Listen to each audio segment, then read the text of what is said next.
The intelligence is clear. The offensive will be in the south. The center is quiet.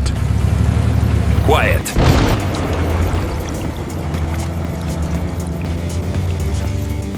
By June 1944, German High Command was convinced the main Soviet summer offensive would target the south. This confidence was a trap set by the Soviet tactic of Maskirovka, or strategic deception. Secretly, the Red Army had concentrated an overwhelming force directly opposite the depleted Army Group Center. Sir, their lines are breaking. We've got them on the run. Coordinated partisan attacks suddenly severed Army Group Center's supply lines from its rear. Then came June 22nd, 3 years to the day since the 1941 German invasion.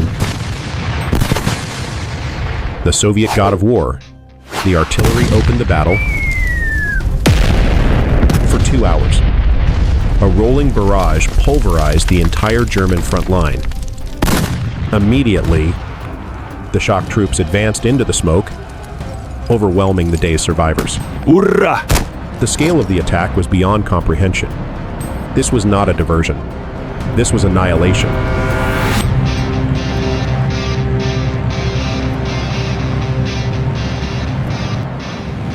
With the front line broken, Soviet air power was unleashed.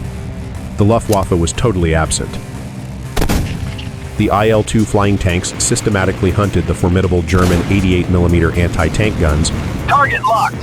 Firing rockets. Tally-ho! Target locked. Firing rockets. Tally-ho! Good kill! Re-engaging. The few German armored reserves, depleted for the quiet sector, were hopelessly outnumbered. New IS-2 heavy tanks, designed specifically to kill Panthers and Tigers, entered the fray. Target destroyed. Moving to next.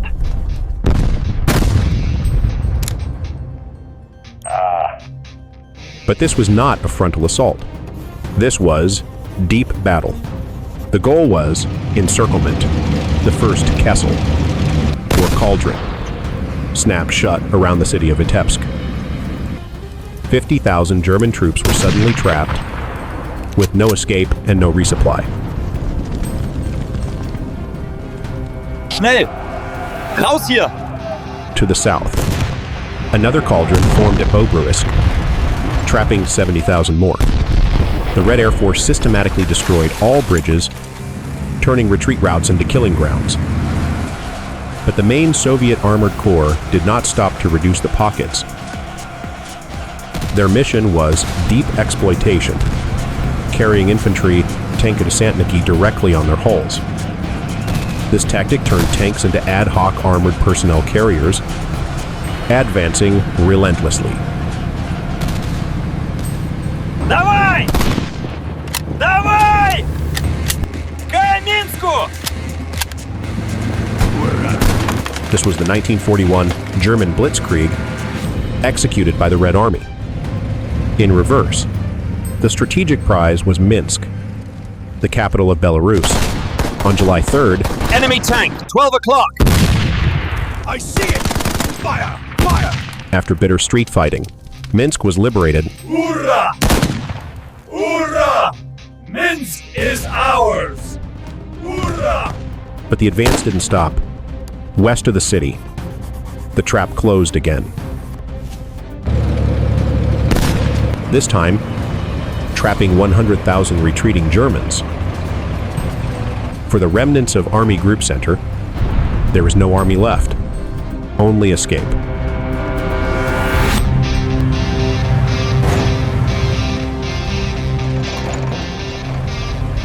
But there was nowhere to run. The retreat routes were now clogged with the routed army. And the Soviet Sturmoviks returned again and again. The roads west became columns of fire, as the pockets were systematically liquidated. Even those who fled into the forest were not safe. They are trapped. No escape. The partisans were waiting.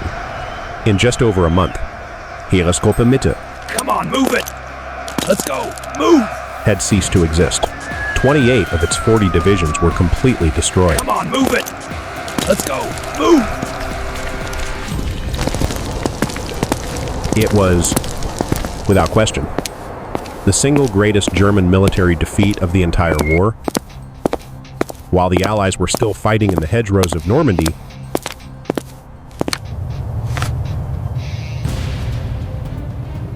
the Soviets had advanced 450 kilometers in 5 weeks.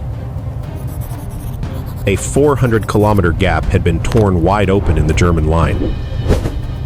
The road to Poland, and ultimately to Berlin, was now clear.